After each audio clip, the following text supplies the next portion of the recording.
안녕하세요. 자유한국당 송혜경 국회의원입니다.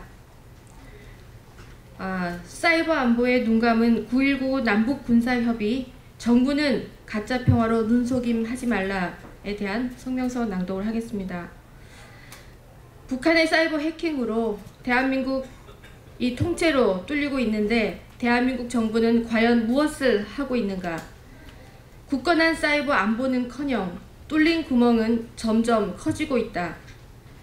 평화를 외치며 9.19 남북 군사협의서를 발표한 지 오늘로 만 1년이 되었다. 꿈에도 소원이던 평화통일, 자유민주주의의 대한민국 국민이면 모두가 바라던 평화는 어디에 있는가? 문재인 정부는 지금 북한의 사이버전의 대응 전략과 역량이 과연 있는지 묻고 싶다. 핵으로부터의 평화, 북한의 사이버 공격으로부터의 평화를 지키고 있는 것인가?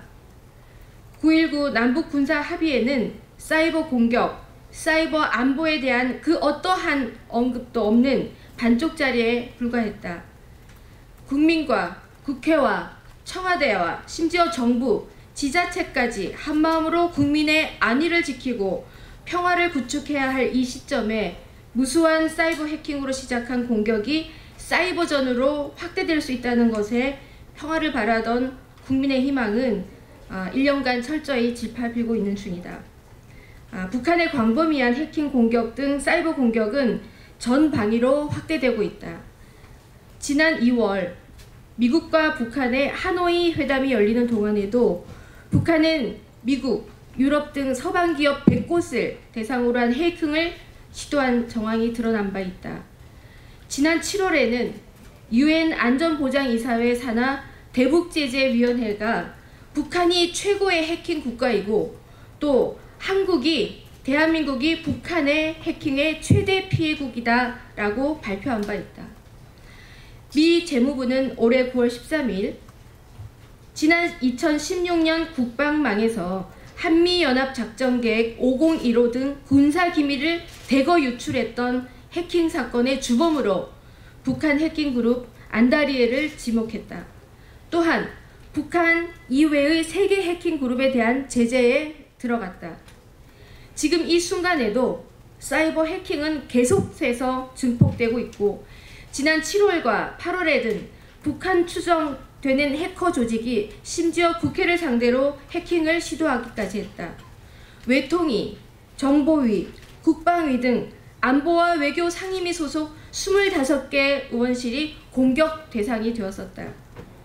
국내 국가의 기초, 응용과학기술, 그리고 R&D, 그리고 사이버 보안 정책을 관장하고 있는 과학기술정통부조차도 또 관련 공공기관을 대상으로 정보 자료를 종합해본 결과 최근 3년간 사이버 공격이 해마다 2배 이상씩 증가하고 있다. 하루 평균 13건의 공격이 이루어지고 있는 셈이다. 문재인 정부는 언제까지 북한의 이런 성동격설을 바라만 보고 있을 것인가? 북한은 앞에서는 핵실험과 미사일 도발을 일삼고 뒤에서는 끊임없이 사이버 공격으로 우리의 안보와 국민 생활의 안전을 위협하고 있는 실정이다. 북한의 사이버 공격은 아직까진 UN 제재를 회피하고 외화 자금 조달이 주 목적으로 보이지만 앞으로는 각종 선거 개입, 소셜 네트워크 통한 심리전 전개, 사이버전 전개, 원전이나 지하철, 심지어 5G 통신망 등을 비롯한 국가 주요 기반 시설 파괴를 일삼을 수도 있다. 청와대 안보실에서 만든 국가 사이버 안보 지침에도 북한에 대한 대응 전략은 이런 방구 없는 실정이다. 더 늦기 전에 국가 사이버 안보 시스템을 구축하고 전략적인 기반을 확립하기 위한 구체적인 대책을 마련해 가야 한다. 본 의원은 정부와 공공기관의 정보보호 업무를 총괄하는 정보보호 책임관 지정, 근거 마련을 위한 법안을 마련했다. 또한 중소기업이 정보보호 설비를 투자하는 경우 투자 금액의 5%를 세액 공제하는 법안들 등도 발의한 바 있다. 사이버 테러 방지법, 재정법 통과도 절실하며 사이버 안보 전력, 사이버 안보 컨트롤 타워 구축도 강화해야 할 시점이고 이것은 굉장히 절실한 시점이다. 문재인 정권은 단 한마디라도 사이버 공격에 대한 문제 제기나 경고를 북한에 날린 적이 있는가? 위장 평화쇼가 다가 아니다.